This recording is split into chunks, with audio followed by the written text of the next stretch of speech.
Nakarating na ako sa paanan ng bundok. Dito ay may maliit na baryo at dalawang tsismosa na mukhang bisugo. Hoy, alam mo ba si Lena? Buntis daw, Diyos ko. Ke bata-bata na buntis agad. Hay nako, nagtaka ka pa. Kilala namang kerengkeng yan.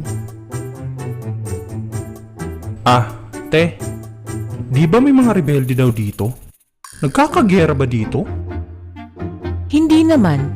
Bakit? Wala. Yung ilong mo kasi, nakadapa.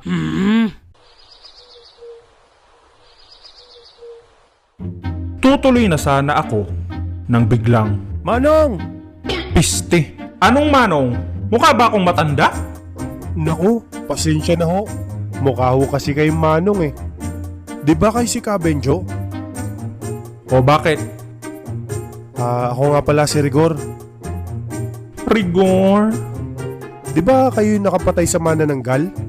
Hoy! Masamang magbintang Itinali ko lang yung manananggal. Bubuhayin ko naman yun eh. Kaso lang, nakatulog ako.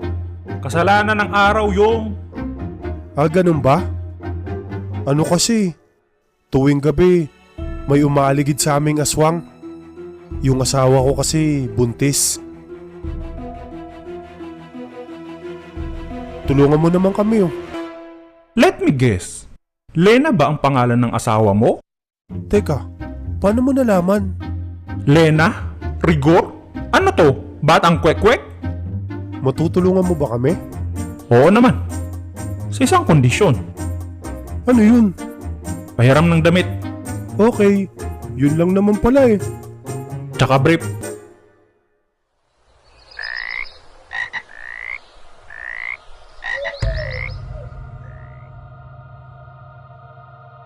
Magandang gabi ho, Kabenjo.